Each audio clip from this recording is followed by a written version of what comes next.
ओम पूर्णमदः पूर्णमिदं पूर्णात् पूर्णमुदच्यते पूर्णस्य पूर्णमादाय पूर्णमेवावशिष्यते।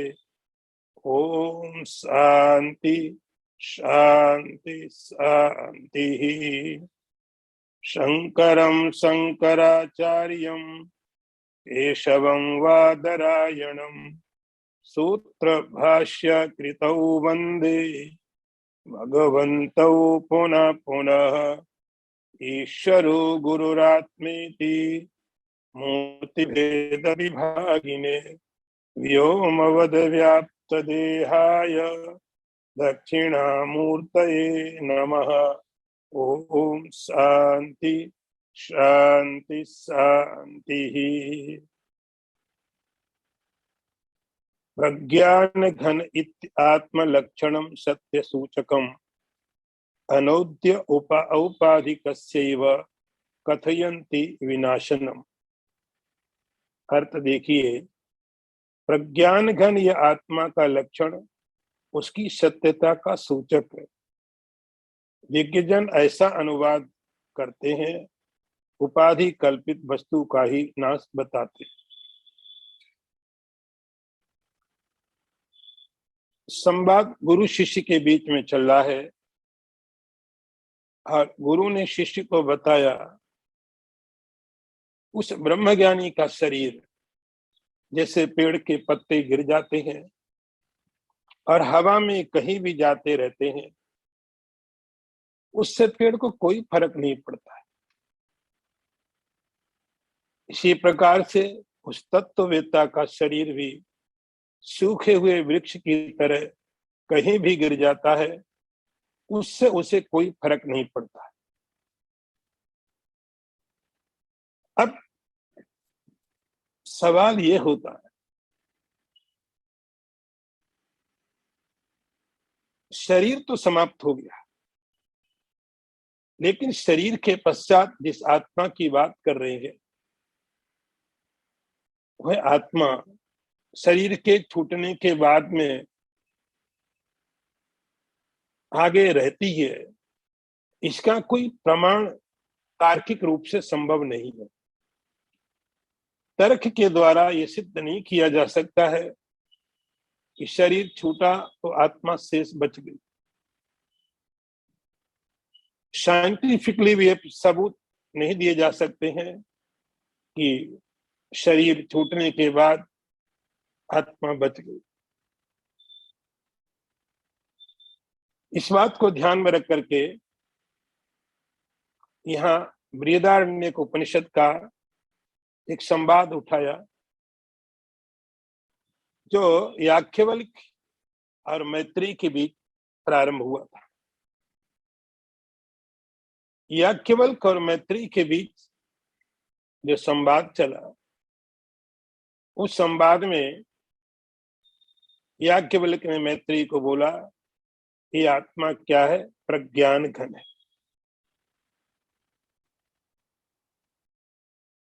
और ये प्रज्ञान घन का जो लक्षण है कैसा? सत्य सूचक, आत्मा की सत्यता बताने के लिए, आत्मा की नित्यता बताने के लिए है। ये प्रज्ञान घन है। प्रज्ञान घन का अर्थ वहां पर दृष्टांत दिया उन्होंने, जैसे नमक का कोई टुकड़ा या मिश्री का कोई टुकड़ा, उस नमक के टुकड़े में कोई बाहर भीतर नहीं होता। याज्ञवल्क्य ने मैत्री को कहा कि जैसे नमक का कोई टुकड़ा है या मिश्री का कोई टुकड़ा है, बर्फ का कोई टुकड़ा है, उसके अंदर न तो कोई बाहर होता है न कोई भीतर होता है। उन्होंने दृष्टांत में कहा कि जैसे नमक के टुकड़े में बाहर भी नमक है, भीतर भी नमक है, नमक ही नमक और कुछ नहीं, बस बर्फ के टुकड़े में केवल बर्फ, मिश्री के टुकड़े में केवल मिश्री है, बाहर भीतर का कोई व्यवहार नहीं है इसमें। ये आत्मा प्रज्ञान घन है। ये आत्मा प्रज्ञान घन का अर्थ है यह प्रज्ञान स्वरूप, इसमें बाहर भीतर भूत भविष्य न कोई काल की सीमा है, न किसी देश के कारण इसको निश्चित किया जाता है, ये सत्य सूचक है। तो जब प्रज्ञान घन कहा, यह प्रज्ञान स्वरूप है, उस उपनिषद में अनुत्य औपाधिकस्य एव, तो जो उपाधि है उन उपाधियों का ही नाश होता है, उपाधि का नाश होता है, और उपाधि के कारण जो आत्मा है, जिसके अंदर लगता है कि मैं जीवात्मा हूं, मैं जन्मने वाला हूं, मैं मरने वाला हूं, ऐसे जो भाव थे जीवात्मा के अंदर, वो भाव चले जाते हैं। उपाधि का ही नाश होता है, उपाधि का विनाश होता है, आत्मा का नाश नहीं होता है। ऐसा याज्ञवल्क्य ने मैत्रेयी को उपदेश दिया। अगला मंत्र देखिए, अविनाशी वा अरे अयम आत्मेति श्रुतिरात्मना ब्रवीतीत्यविनाशित्वं विनत्सु विकारिषु। अर्थ देखिए, अविनाशी व अरे अयम आत्मा अनुचित धर्म, ये आत्मा अविनाशी है ऐसी श्रुति है जो विकारी देह आदि का नाश होने पर आत्मा के अविनाशित्व का प्रतिपादन करती। उस बृहदारण्यक उपनिषद के संवाद को यहाँ पर रखा, याज्ञवल्क्य मैत्रेयी को उपदेश दे रहे। वो याज्ञवल्क्य और मैत्रेयी के बारे में आप सब जानते हैं, वो पति पत्नी,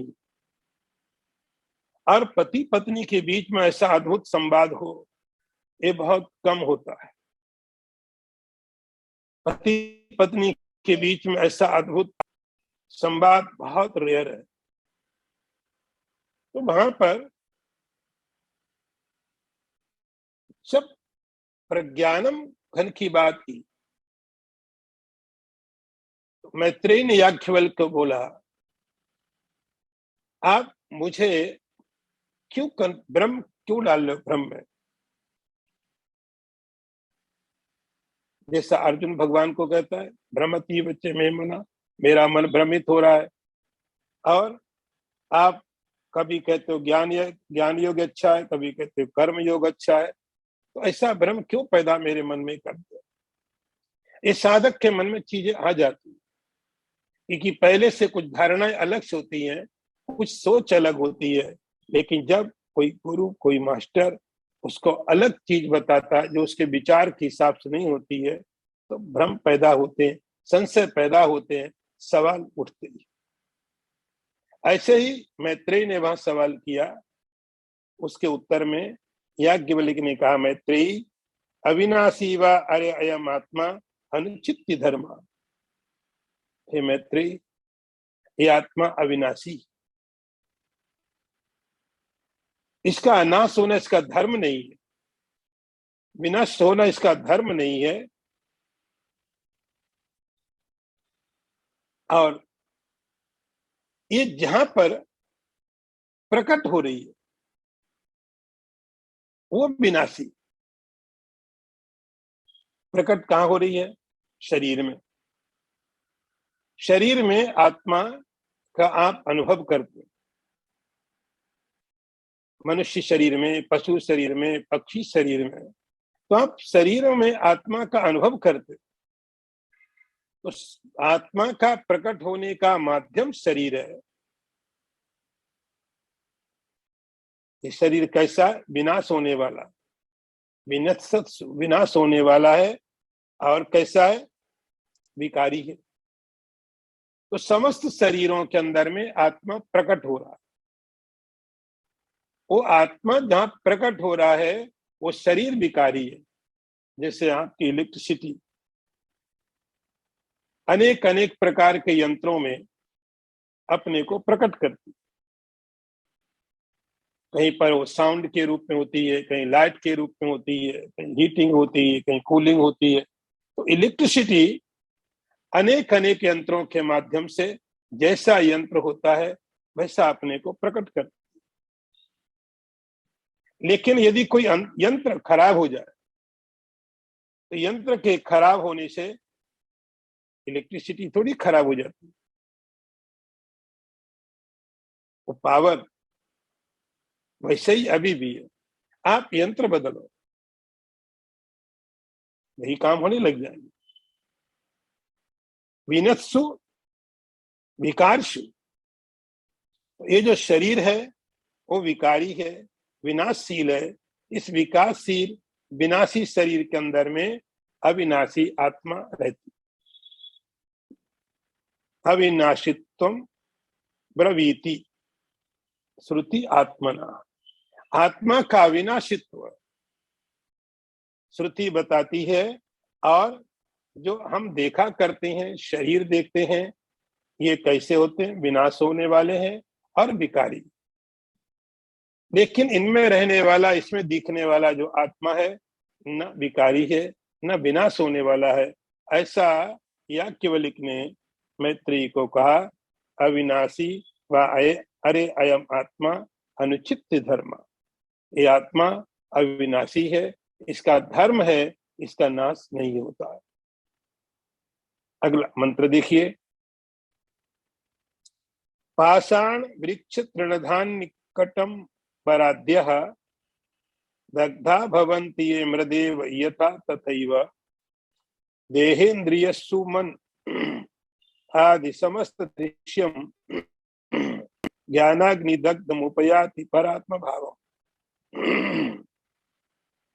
अर्थ देखिए, जिस प्रकार पत्थर, वृक्ष, तृण, अन्न, भूषा और वस्त्र जलने पर मिट्टी हो जाते हैं, उसी प्रकार देह, इंद्रिय, प्राण, मन और संपूर्ण दृश्य पदार्थ ज्ञानाग्नि से दग्ध हो जाने पर परमात्मा स्वरूप हो जाते। ये पहली पंक्ति में थोड़ा एडिशन में अलग अलग तरीके से लिखा हुआ है। कटम्बराद्या, कहीं कड़ंक है, कहीं कटम्बर है। दोनों का मीनिंग हो जाता है। जो मेरे पास एडिशन है हिंदी में, इसमें कट अंबराद्य, तो वहां कट का अर्थ वही भूषा और अंबर का अर्थ है वस्त्र।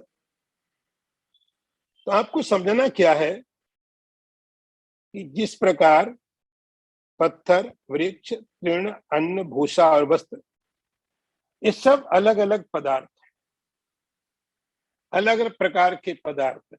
पत्थर अलग है, वृक्ष अलग है, पत्ते अलग हैं, अन्न अलग है, कपड़ा अलग है, भूषा अलग है। सब अपने एक अलग उनकी एंटिटी है, अलग उनका एक होना है, सब किसी का। ये सब अलग अलग दिखाई पड़ते हैं, लेकिन ये अलग अलग कब तक दिखाई पड़ते हैं? जब तक आप इनको अलग अलग देख रहे। लेकिन जैसे यदि आग लग गई, अग्नि लग गई, इनमें जला दिया गया, इनको जलाने के बाद में क्या बचता है? जलाने के बाद में केवल राख बचती। दग्धा भवन्ति मृदेव, तो जलने के बाद में सब अलग अलग है। पत्थर कपड़ा नहीं है, पेड़ भूसा नहीं है, हर एक पदार्थ उसकी एक अपनी अलग स्थिति है, अलग उसकी एक सत्ता है, अलग उपयोग है, अलग क्वालिटी है उसकी, नाम और रूप अलग अलग है। लेकिन ये नाम और रूप कब तक? जब इनको अग्नि में जला दिया जाता है। अग्नि में जलाने के बाद अब क्या बचा? मृदेव, उनका जो कारण उसमें जाके लीन हो जाते हैं। उस राख में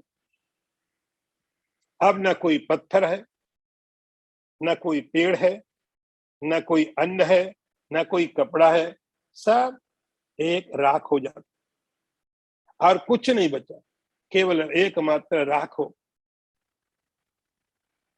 समस्त नाम और समस्त रूप, समस्त विशेषताएं, सब कुछ खत्म हो गया, केवल एकमात्र राख बची। अपने कारण में चले गए। ये दृष्टांत। इसी प्रकार से देह, इंद्रिय, असु, मन आदि, ये समस्त प्रपंच, सारा का सारा नाम, सब रूप, सब चीजें, नाम रूप, ये सब अलग अलग है और इतनी वैरायटी है, उनकी कोई संख्या नहीं है, कोई सीमा नहीं है। ये समस्त दृश्य, समस्तम दृश्य, समस्त दृश्यम, ये समस्त दृश्य जो दिख रहा है, जो अनुभव हो रहा है, क्या क्या है?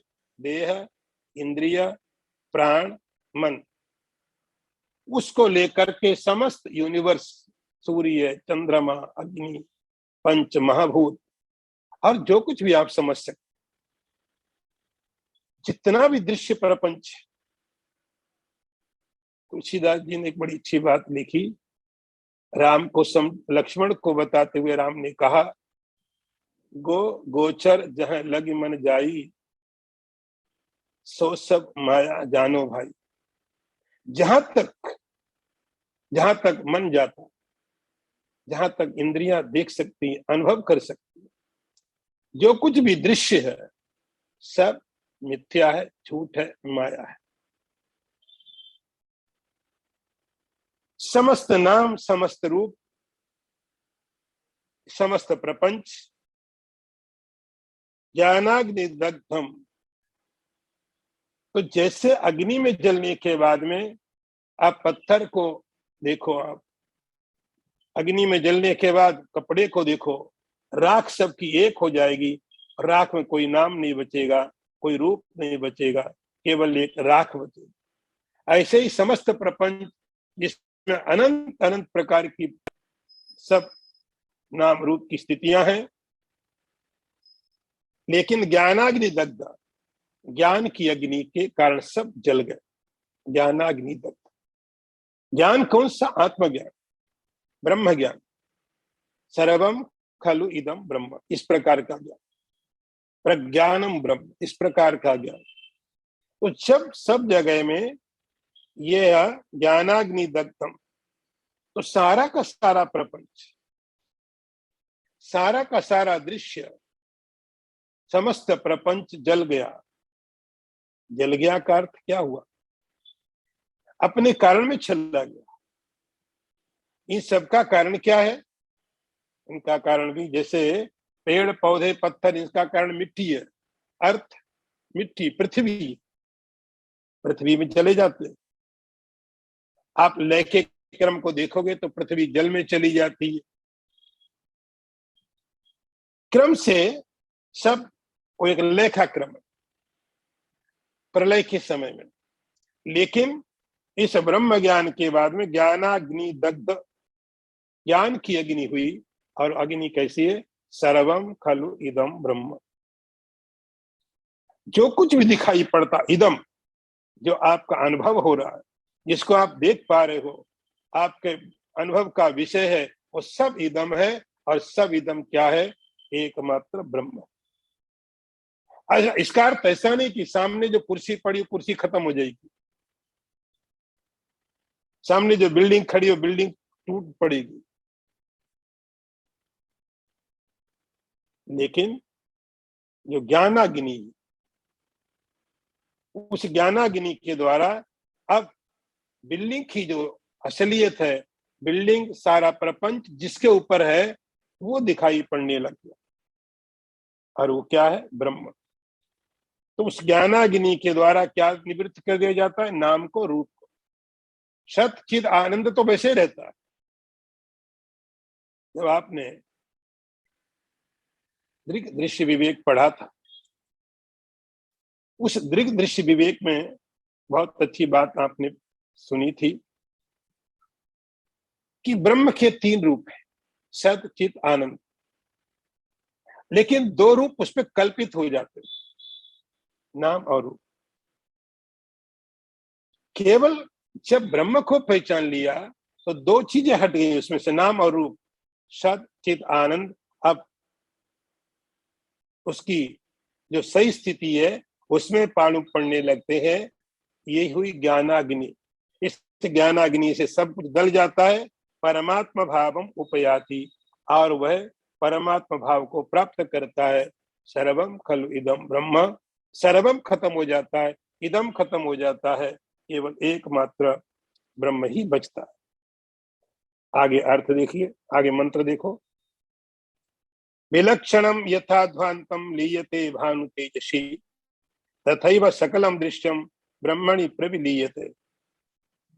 अर्थ ऐसा है, जैसे सूर्य का प्रकाश होने पर उससे विपरीत स्वभाव वाला अंधकार उसी में लीन हो जाता, वैसे ही संपूर्ण दृश्य प्रपंच ज्ञानोदय होने पर ब्रह्म में ही लीन हो जाता। उसी बात को थोड़ा और स्पष्ट किया, दृष्टांत दे करके उसी चीज को स्पष्ट किया। सूर्य का प्रकाश और अंधकार, शंकराचार्य जी ने ब्रह्मसूत्र के भाष्य में, हम बोलते उपोदघात भाष्य, अध्यास भाष्य, शुरू किया उन्होंने। युष्मत् अस्मत् प्रत्यय गोचरयो विषय विषयणो तम प्रकाशवत् विरुद्ध स्वभावयो। तम और प्रकाश का स्वभाव विरुद्ध है। तम अंधकार, प्रकाश अंधकार, दोनों का स्वभाव अलग अलग है। विलक्षणम, विलक्षण है, जो तम है वो अंधकार, वो तम है वो प्रकाश नहीं है, जो प्रकाश है वो तम नहीं है, दोनों अलग अलग। लेकिन जैसे सूरज आता है, जैसे प्रकाश आता है, वो जो उससे बिल्कुल विलक्षण, बिल्कुल विपरीत है अंधकार, वो कहा जाता है। अंधकार बहुत ज्यादा है, बहुत घना अंधकार। आप किसी गुफा में गए और उस गुफा के अंदर बहुत गहरा अंधकार, अंधकार में भी नहीं सोचा, कोई तैयारी नहीं थी जाने की कि प्रकाश हो सकता है, और आपने जाके वहां प्रकाश कर दिया। आपने जब प्रकाश कर दिया तो अंधकार का क्या हुआ? तो अंधकार उसी प्रकाश में लीन हो जाता है। लीन, भांतम लीयते भान तेजसी। जैसे समस्त प्रकाशों को यदि कहना हो तो सूरज को कहते हैं। तो जैसे सूरज में समस्त अंधकार लीन हो जाता है, इससे प्रकट हो जाता है। लीयते भान तेजसी, तो उस समस्त अंधकार, सारा का सारा अंधकार सूर्य के प्रकाश में जाकर के लीन हो जाता है, फिर वहीं से प्रकट हो जाता है, कहीं से आना भी नहीं पड़ता उसको। जैसे आपने किसी गुफा में अंधकार में प्रकाश किया, प्रकाश हो गया, अंधकार कहाँ गया? और तुरंत आपका यदि प्रकाश बंद हो गया तो अंधकार कहां से आ गया? लीयते, सब उस भानु सूरज के प्रकाश में समस्त अंधकार जाके मिल जाता है, हर वहीं से प्रकट हो जाता है। तथैव, वैसे ही सकलम दृश्यम ब्रह्मणि प्रविलीयते, इसी प्रकार जो दृश्य इदम है और जो परमात्मा है, चैतन्य है, इन दोनों का विरुद्ध स्वभाव है। विरुद्ध का अर्थ एकदम अपोजिट। ब्रह्म सद है तो ये असद है, ब्रह्म चिद है, ये जड़ है, आनंद है, दुख है, बिल्कुल अपोजिट, एकदम विरुद्ध है। तथैव सकलम दृश्यम, तो जो सारा दृश्य दिखाई पड़ रहा था, सारा प्रपंच मालूम पड़ रहा था, ये सारी सृष्टि दिख रही थी। और आप कभी भी एक साथ अंधकार प्रकाश को नहीं देखोगे, या तो अंधकार को देखो या प्रकाश को देखो। हाँ, आवश्यक जो अंधकार देखने के लिए प्रकाश चाहिए, अंधकार को देखने के लिए भी प्रकाश चाहिए, नहीं तो अंधकार भी नहीं दिखेगा। अंधकार को देखने के लिए निश्चित मात्रा में प्रकाश होना जरूरी, नहीं तो अंधकार दिखाई नहीं पड़ेगा।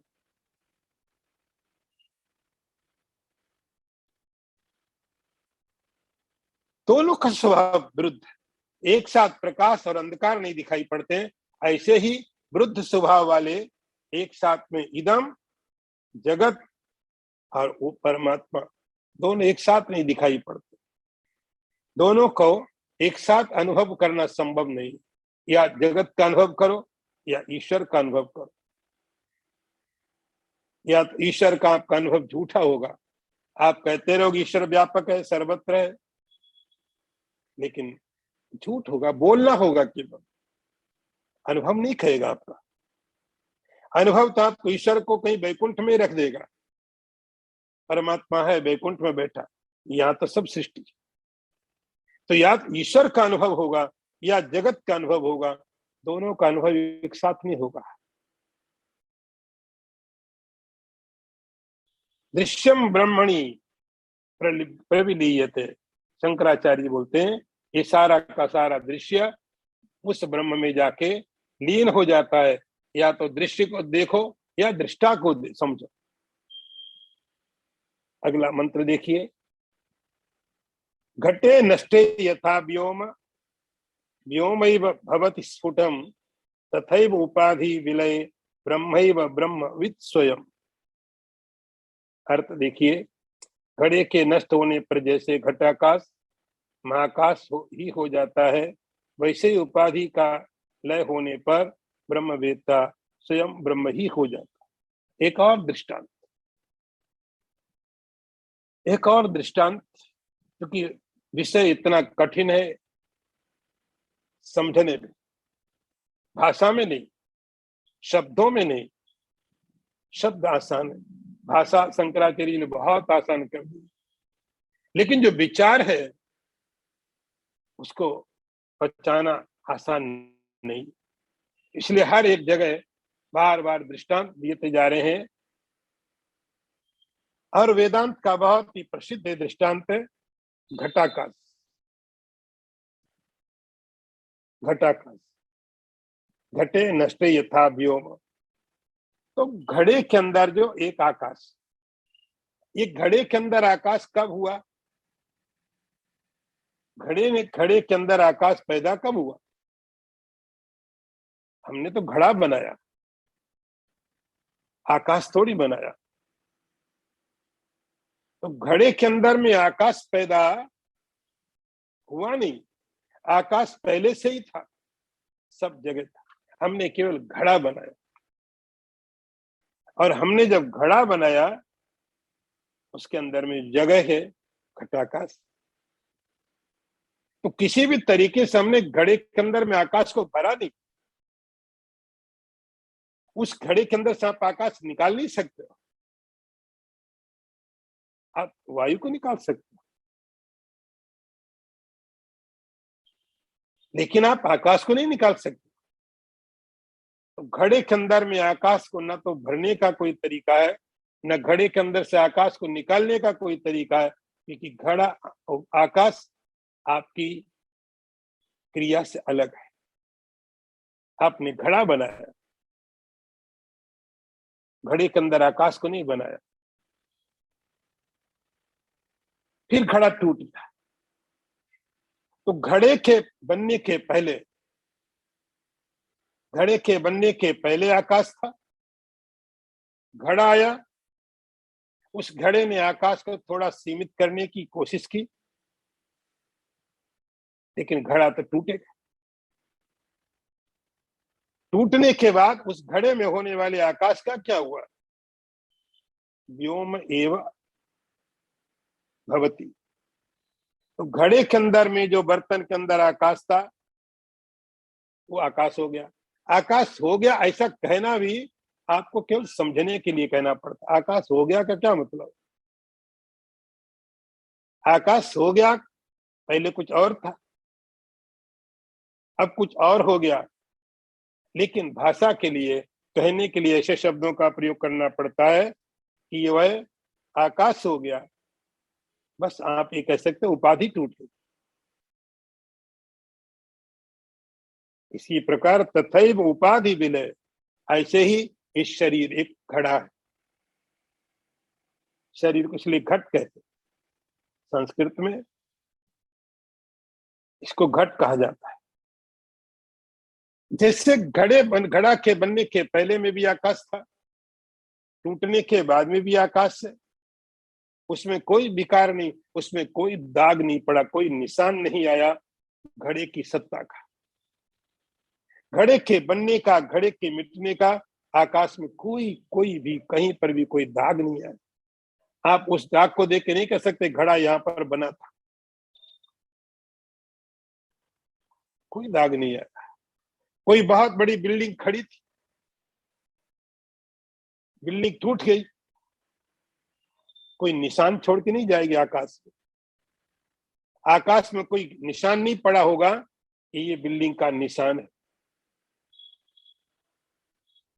आकाश अप्रभावित है, उस पर कोई प्रभाव नहीं पड़ा। तो जैसा आकाश बिल्डिंग घड़े के बनने के पहले था, वैसे ही उसके टूटने के बाद हो रहेगा। इसी प्रकार ये शरीर भी आया बीच में, उपाधि। तथैव उपाधि विलय, ये उपाधि है, इसके विलय होने पर, इसके होने के पहले भी वैसे ही था और इसके जाने के बाद में भी उसी प्रकार से, उसमें कोई फर्क नहीं पड़ेगा। ब्रह्मैव ब्रह्मविद स्वयं, ब्रह्मविद ब्रह्मैव भवति, ऐसा मंत्र है।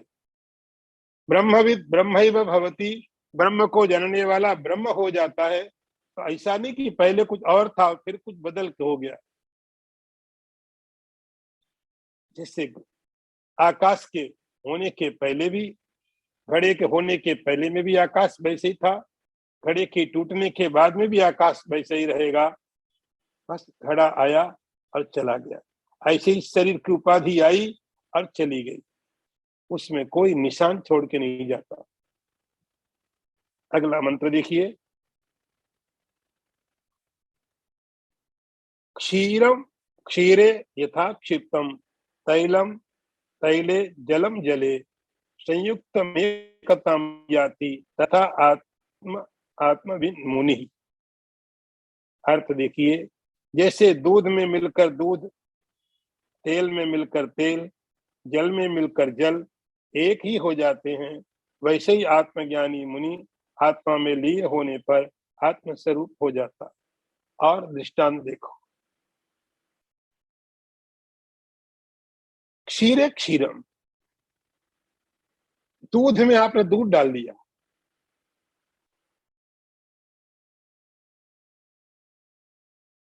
जल में जल डाल दिया, तेल में तेल डाल दिया, क्या हुआ? कुछ भी नहीं। आप कुछ और कर दें, दूध को तेल में डाल दें, जल को दूध में डाल दें, आप कुछ और चीजें करेंगे तब वहां पर विकृति आएगी। वहां कुछ और डालेंगे तो दूसरी चीज का प्रभाव वहां पर होने वाला है। दूध को दूध में डाल दिया, क्या फर्क पड़ा?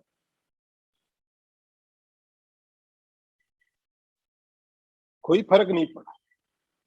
बस दूध दूध हो गया, तेल तेल हो गया, जल जल हो गया। संयुक्तम एकताम याति, वो मिलने के बाद में एकताम एक जैसे हो जाते। इसीलिए उपनिषदों में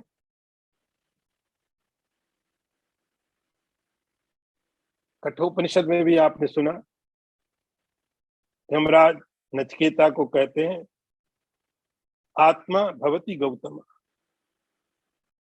दूसरा आप ऐसे भी समझ सकते हो कि बहुत सारी नदियां, मुंडक उपनिषद ऐसा कहता है, बहुत सारी नदियां अलग अलग दिशाओं से अलग अलग नाम रूप लेकर के समुद्र में जाती।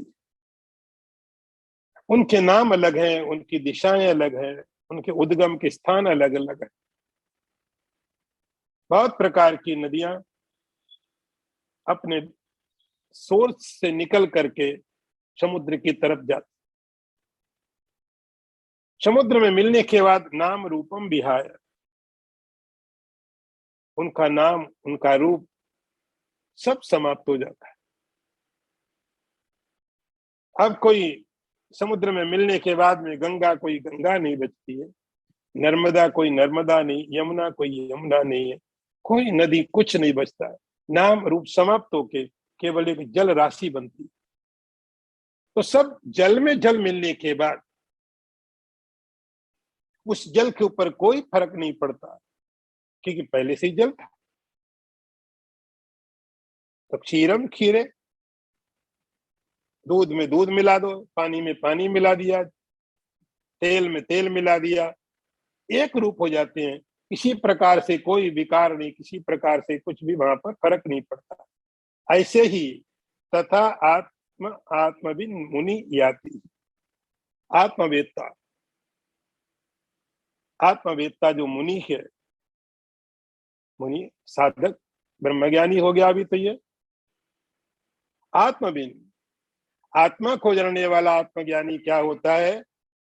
ब्रह्मविद ब्रह्मैव भवति, बस इतना ही होता, और कुछ ज्यादा कुछ होता नहीं। कि ज्यादा कुछ इतना हो चुका है, जो ना हो तो ही अच्छा। ब्रह्मविद ब्रह्मैव भवति, ये ब्रह्मवेत्ता, ये भी पहले जैसे दूध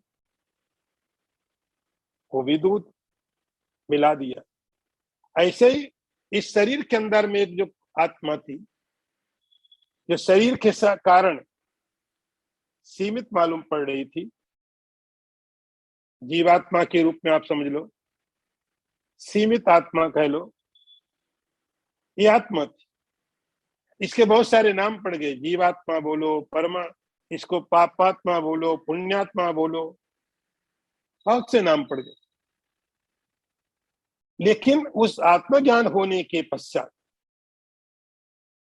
उस आत्मा के साथ लगी सारी उपाधियां छूट गई, और क्या बचा? आत्मा। आत्मभिन्न, आत्मा को जानने वाला ये क्या होता है? आत्मा भवती,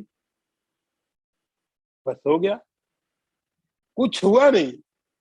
जो हुआ था वो सब खत्म करना है, जो हुआ है वो बहुत समय से हो रहा है। आत्मभिन्न, आत्मवेत्ता आत्मा हो जाता है, अपने को आत्मा स्वरूप ही समझ लेता।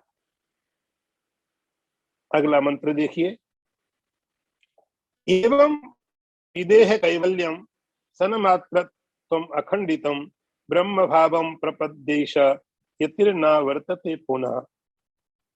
अर्थ देखिए, अखंड सन्मात्र से स्थित होना ही विदेह कैवल्य है। इस प्रकार ब्रह्म भाव को प्राप्त होकर वह यति फिर संसार चक्र में नहीं पड़ता है।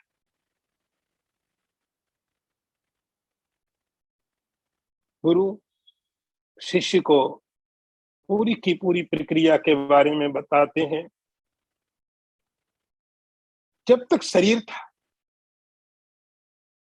वह तो तब भी ब्रह्म था, ब्रह्मविद था, ब्रह्म ही था। लेकिन उस समय आप कह सकते हैं कि दूसरे जो लोग थे देखने वाले, उनको शायद इसके मुक्त होने में, ब्रह्म होने में संदेह था, उनको नहीं मालूम पड़ता था। ये तो सदेह देह होकर के भी देह से ऊपर था। लेकिन थोड़े समय के लिए मान भी लो कि जब देह में है तो देह एक सीमा है, एक बाउंड्री है तो है। जब वो बाउंड्री चली गई, उस समय हम बोलते हैं विदेह। विदेह कैवल्यम, कैवल्य तो पहले भी था, कैवल्य में कोई फर्क नहीं था। लेकिन जब तक ये शरीर था प्रारब्ध के कारण, तब तक सदेह कैवल्य था। अब इसके बाद कैसा होगा? विदेह कैवल्यम। उस विदेह कैवल्य की स्थिति क्या है? सन्मात्रत्वम अखंडितम। जब सदेह कैवल्य था उस समय शरीर था, सीमाएं थी। ये बात अलग है, वह अलग था शरीर से, लेकिन फिर भी शरीर था। शरीर की सीमाएं थी, शरीर की मर्यादाएं थी, शरीर की व्यवस्थाएं थी, शरीर था। लिमिटेशन कुछ तो थे। मुक्त होकर के भी शरीर तो साथ में है। उस सद के साथ में असद भी है।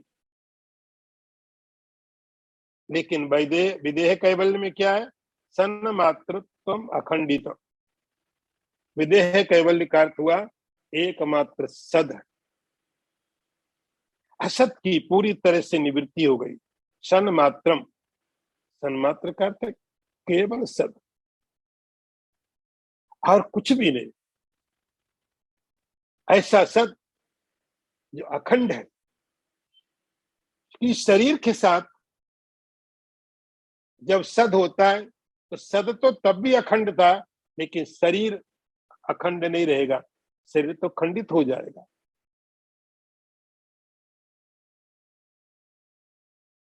यह वैदेह कैवल्यम ब्रह्म भावम प्रपद्य एषा। गुरु कहते हैं ये व्यक्ति उस सन्मात्र स्वरूप को प्राप्त हो जाता है,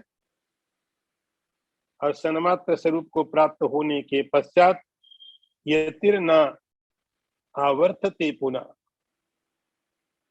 अब यदि वह सन्मात्र हो गया, ब्रह्म भाव को प्राप्त हो गया, तो ब्रह्म को थोड़ी जन्म दिया जाएगा, ब्रह्म को थोड़ी शरीर मिलेगा। वह संसार में नहीं आता है। न आवर्तत।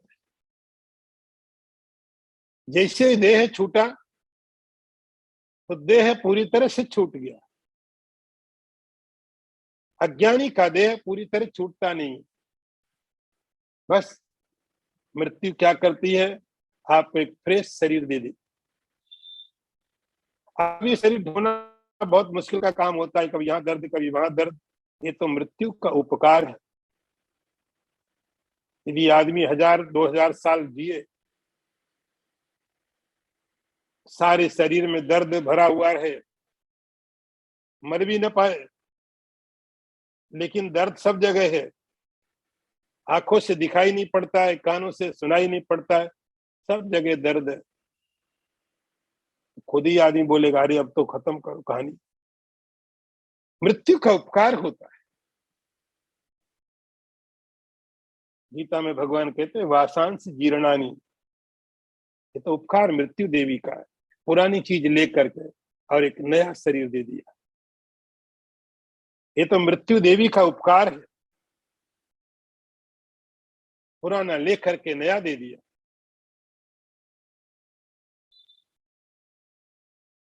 लेकिन असली में तो मृत्यु इस व्यक्ति की हुई। अब दोबारा शरीर नहीं, जो पुराना था चला गया, नया लेने से उसने इनकार कर दिया, मुझे नहीं चाहिए।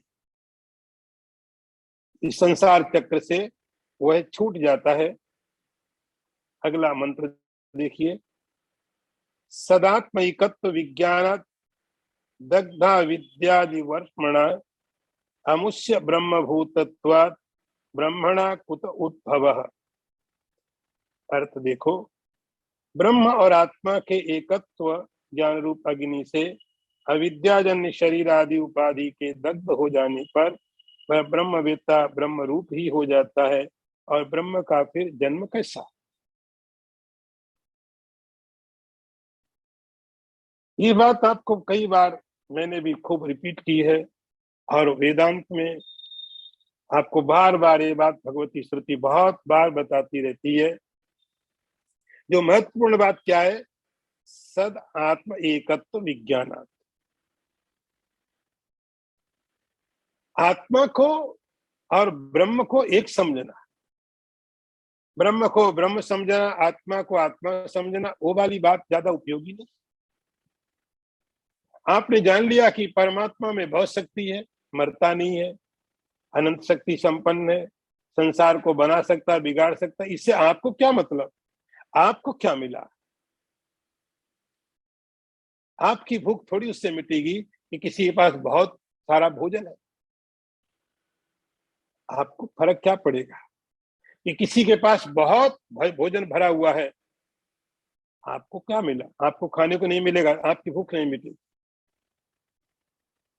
तो सब एकत्व विज्ञानम, एकत्व विज्ञान महत्वपूर्ण है। ब्रह्म के बारे में आपको पता है, सच्चिदानंद आपको मालूम है, और शरीर के अंदर आत्मा है ये भी मालूम है। ये विज्ञान, आत्म विज्ञान जरूर है, लेकिन जब तक यह दोनों के अंदर एकता नहीं समझ में आती है, तब तक ये विज्ञान बहुत काम का नहीं है। जब इनके अंदर एकता होती है, तब क्या बनता है? ज्ञानाग्नि बनती है, ज्ञान दग्ध। यह ज्ञानाग्नि समस्त अविद्या के द्वारा उत्पन्न किए गए समस्त चीजों को समाप्त कर देगी। यह अग्नि कौन सी? एकत्व विज्ञान। इसको आप ठीक से समझना।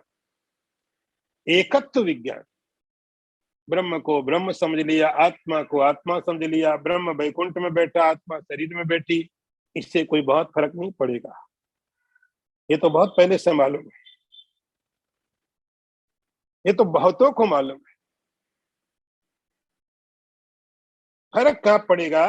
एकत्व विज्ञान, यह शरीर के अंदर रहने वाली आत्मा, और जिसको आप ईश्वर बोलते हो, भगवान बोलते हो, वह आत्मा दो नहीं है, ऐसा जो बोध तत्वमसि। उस विज्ञान के कारण क्या होता है? अविद्या के द्वारा जो कुछ भी निर्माण किया गया है, अविद्या के द्वारा जो कुछ भी आपके सामने रखा गया है, वह सब दग्ध हो जाता है, सब जल जाता है। ब्रह्म भूतत्वात् ब्रह्मणा, और वह अविद्या के द्वारा उत्पन्न सब चीजें जल जाती, मतलब अविद्या का कोई प्रभाव नहीं रहता। आप सत्यता समझ जाते हैं, उसके बाद ब्रह्मी भूत हो जाता,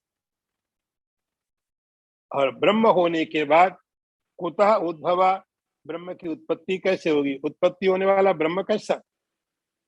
ब्रह्म भी हो, उत्पन्न भी हो, ब्रह्म भी हो और मर भी जाए, ये कैसा ब्रह्म है? शायद ब्रह्म की धारणा, ब्रह्म की समझ गलत है, ब्रह्म का मतलब नहीं समझ में आया, तो इसलिए ब्रह्म की उत्पत्ति नहीं हो सकती है, ब्रह्म की मृत्यु नहीं हो सकती है। अगला मंत्र देखिए। माया कृतौ बंध मोक्षौ नस्ता सात्मनि वस्तुतः यथा रज्जौ विनिष्क्रियायाम सर्पाभास विनिर्गमौ। बंधन और मोक्ष माया से ही हुए हैं, वे वस्तुतः आत्मा में नहीं है। जैसे क्रियाहीन रज्जु में सर्प प्रतीति का होना ना होना भास मात्र है, वास्तव में नहीं है। आज वेदांत इस क्रम में आपने पहले घटाकाश ही समझ लिया, अब रस्सी वाला सांप भी आ गया, बहुत दिनों से नहीं आया था वो, अब रस्सी वाला सांप भी देखो। विचार यहाँ यह है, बंधन और मोक्ष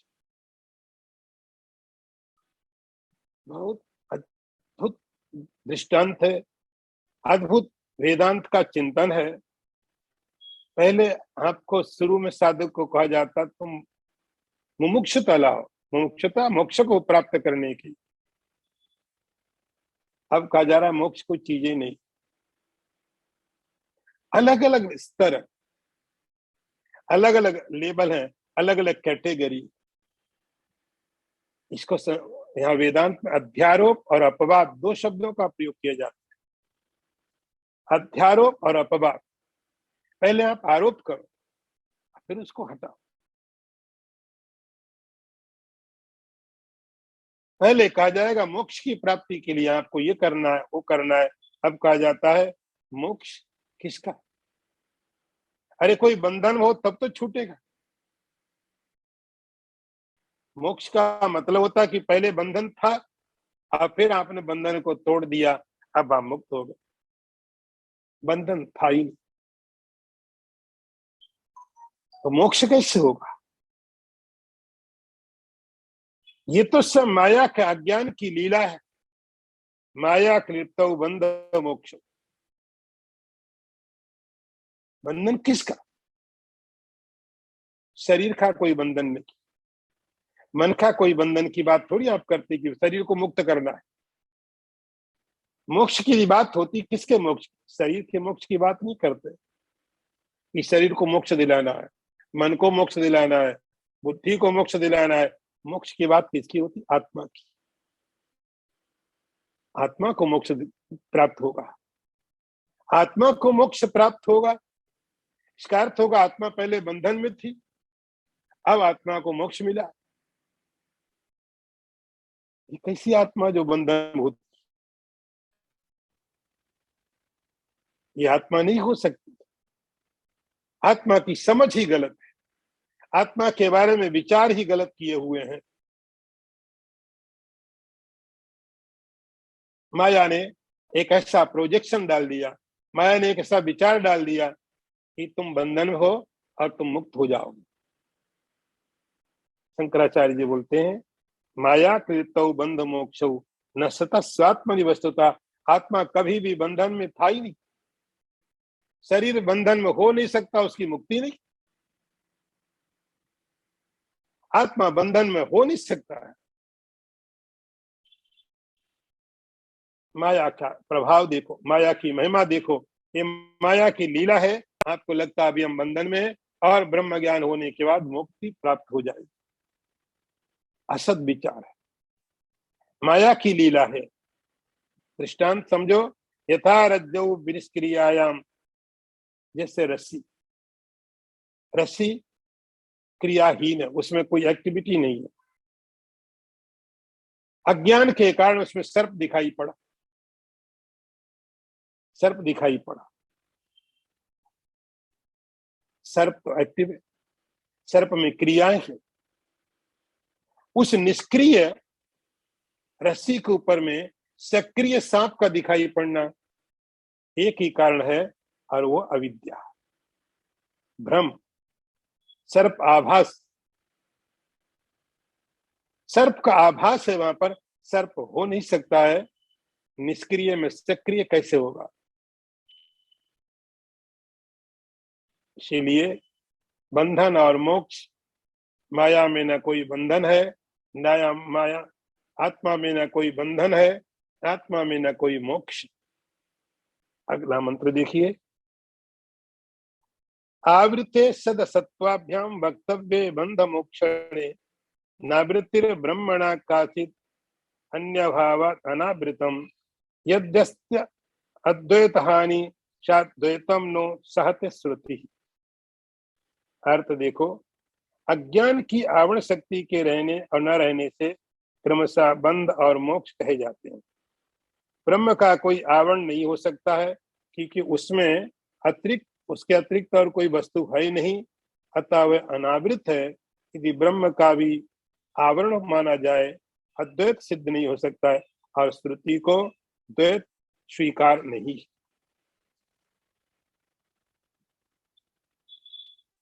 फिर मुझे याद आ रहा है दृग दृश्य विवेक का प्रकरण।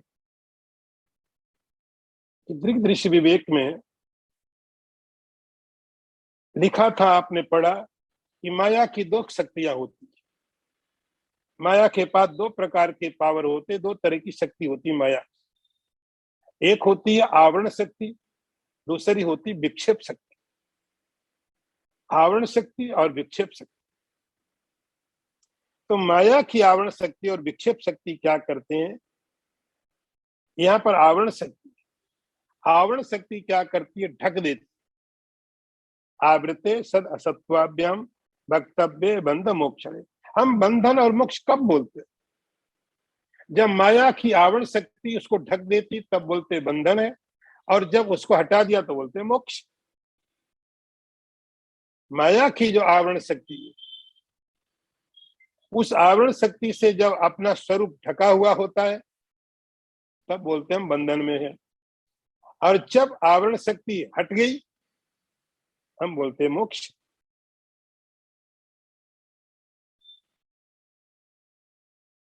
बस इतना मतलब है कि माया की जो आवरण शक्ति है, ढकने की जो क्षमता उसकी है, उस ढकने की क्षमता के कारण ऐसा लगता है कि मैं बंधन में हूं। अपना स्वरूप ढक गया, मैं बंधन में हूं। अपना स्वरूप प्रकाशित हो गया, मैं मुक्त हो गया। अब ये विचार करो, ये जो ढका क्या, माया के आवरण शक्ति के द्वारा किसको ढका गया? ब्रह्म को तो ढक नहीं सकती माया। माया की जो आवरण शक्ति है, अज्ञान की जो आवरण शक्ति है, वेलिंग पावर है, ये किसको ढकती? ब्रह्म को। ये ब्रह्म को नहीं ढक सकती, क्योंकि ब्रह्म में अविद्या माया है ही नहीं। ये किसको ढकती है? हमारी दृष्टि को। जो अज्ञानी है, उस अज्ञानी का अर्थ है कि माया के द्वारा उसकी दृष्टि ढकी गई। तो वो जो आवरण है माया का, तो माया का आवरण उस ब्रह्म के ऊपर नहीं पड़ा। यदि ब्रह्म के ऊपर पड़ा होता आवरण, जैसे आप कहीं बाहर जाते हो, अपने फर्नीचर को ढक जाते, आने के बाद आप हटा देते। जब आपने एक बार आवरण हटा दिया, फिर कोई दूसरा आगे देखता है तो भी वहां पर आवरण तो है ही नहीं, पर्दा तो है ही नहीं। कोई भी आके देखेगा फर्नीचर पहले ढका हुआ था, आपने पर्दा हटा दिया, कोई भी देखे पर्दा तो हट गया। ऐसे ही यदि ब्रह्म के ऊपर पर्दा पड़ा होता, तो पहले जो ब्रह्म ज्ञानी हो गए, उन्होंने तो पर्दे को हटा दिया था। वो ब्रह्म दर्शन सबको सुलभ होता है। वो ब्रह्म दर्शन सबको बराबर मिलना चाहिए, कि पर्दा तो हट गया। ब्रह्म को तो खोज लिया, डिस्कवर कर लिया ब्रह्म को तो। लेकिन ऐसा नहीं। इसीलिए नावृत्ति ब्रह्मणा, ब्रह्म ढका हुआ नहीं है, हमारी दृष्टि ढकी हुई है। और यदि ब्रह्म को ढकने के लिए कोई एक आवरण होता, कोई पर्दा होता, तो दो चीजें हो जाती, एक ब्रह्म और एक ब्रह्म को ढकने वाला पर्दा, माया। ऐसा समझ लो, ब्रह्म और ब्रह्म को ढकने वाला पर्दा, दो चीजें होती तो द्वैत हो जाता, और द्वैत भगवती श्रुति स्वीकार नहीं करती। एकमेवा द्वितीयम, भगवती श्रुति द्वैत स्वीकार नहीं करती है। इसलिए द्वैत नहीं था, अद्वैत ही था। इसलिए ब्रह्म के ऊपर कोई पर्दा पड़ा हुआ नहीं था। ओम पूर्णमदः पूर्णमिदं पूर्णात् पूर्णमुदच्यते पूर्णस्य पूर्णमादाय पूर्णमेवावशिष्यते। ओम शांति शांति शांति। शंकरं शंकराचार्यं केशवं वादरायणं सूत्र भाष्य कृतौ वंदे भगवन्तौ पुनः पुनः। ईश्वरो गुरुरात्मेति मूर्तिभेद विभागिने व्योमवद व्याप्त देहाय दक्षिणामूर्तये नमः। ओम शांति शांति शांति।